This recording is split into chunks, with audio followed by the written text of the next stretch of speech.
Eric, I see you refresh, after the summer. Do you feel like that too? Like taking some time off from basketball, a little bit maybe, compared to last summer when you had to go with the team to the Olympic Games and all that. Did you feel the same? I definitely feel refreshed. I feel invigorated for the challenge of this upcoming season. I wasn't burnt out last year.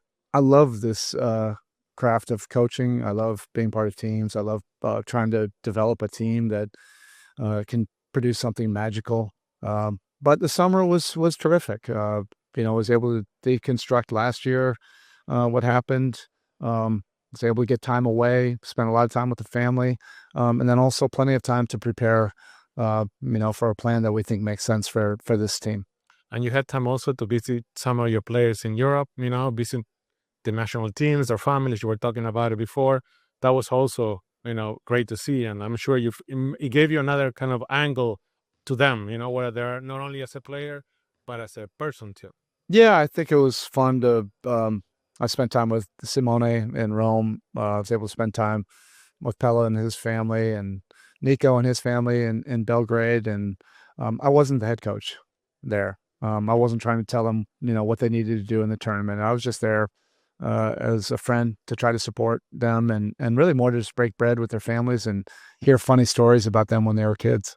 Uh, Thinking ahead of this season, what is the approach? Because I'm sure it's a different season that usually a Miami Heat season, with more opportunities, open minutes, maybe a lot of more competition. Do you feel it? Like you approach it like that as a coach? Yeah, I mentioned in my presser that there's an element of unknown, with this team, and I don't think that has to be a negative thing.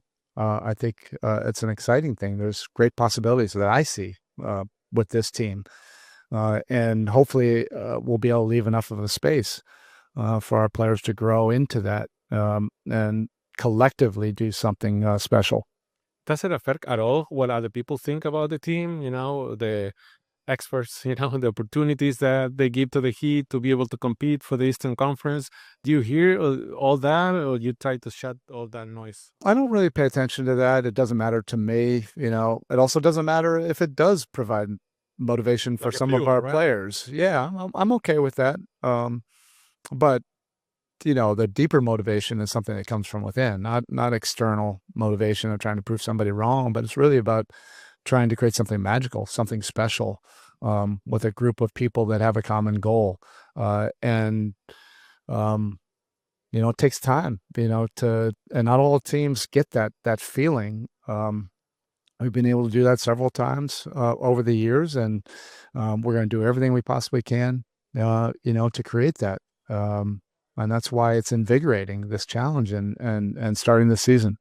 How happy are you to have Davion back in the team? Because he seems to be a player built to play for the Miami Heat. And now with Norm coming here, there's another player that it seems that the work ethic and everything else, it's like a Miami Heat blueprint. Yeah, there's some common uh, characteristics that we like in guys, and we feel like we have a roster full of those kind of guys. Davion is one of them. How could you not like his tenaciousness defensively? He really improved for us offensively as well, particularly his ability to get into the paint and make plays for us. He got so much better as the season went on. And Norm was a nice surprise that we were able to acquire him in a trade. We valued him and respected him from afar, from so many years, particularly when he was in Toronto, and he was able to play on some really good teams, have a great role on a lot of different teams, and win a championship.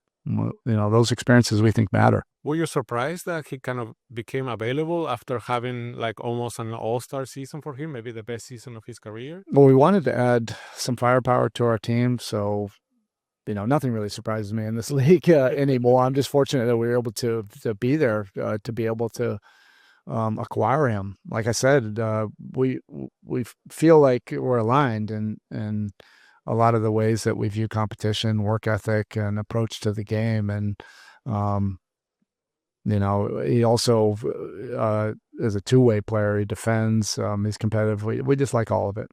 How much does it change for your approach to the season that Tyler is not going to be there the first few weeks? I'm just grateful that he'll be, back with us. I see these season-ending injuries, across the league. This is not a minor surgery, but he'll be back in a few weeks. And by the end of the season, this will be long forgotten. He had a really good summer. It was unfortunate that he had to get surgery, but the timetable looks manageable, and we'll do what we have to do while he's out. I was listening to you at the press conference, and you were talking about Bam, about his leadership, being the captain of the team. A lot of people think that now, maybe with even Tyler being out, that he has to kind of become the first scoring,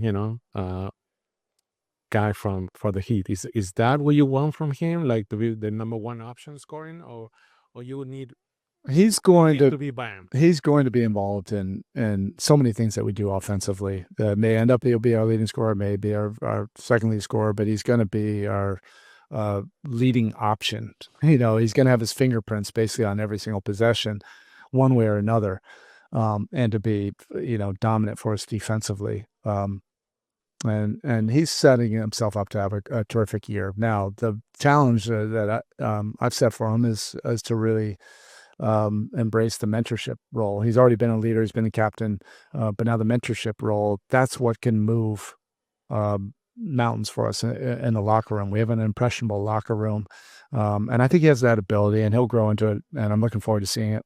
And the last one, for you as a coach, is like more rewarding to have a younger kind of team now compared to what you had in seasons before? It's not rewarding or not rewarding. I just love coaching. I love the different challenges. Teams are always different. That's the one thing that's constant in this league: turnover and change. It feels natural that this is a different chapter. Even though we have a lot of returning players, it feels different. The page is turned to a new team, and that's been invigorating. Okay, thank you, Erik. Okay, thank you. Ya que nos encontraste, No nos pierdas. Suscríbete al canal de YouTube de Telemundo Deportes.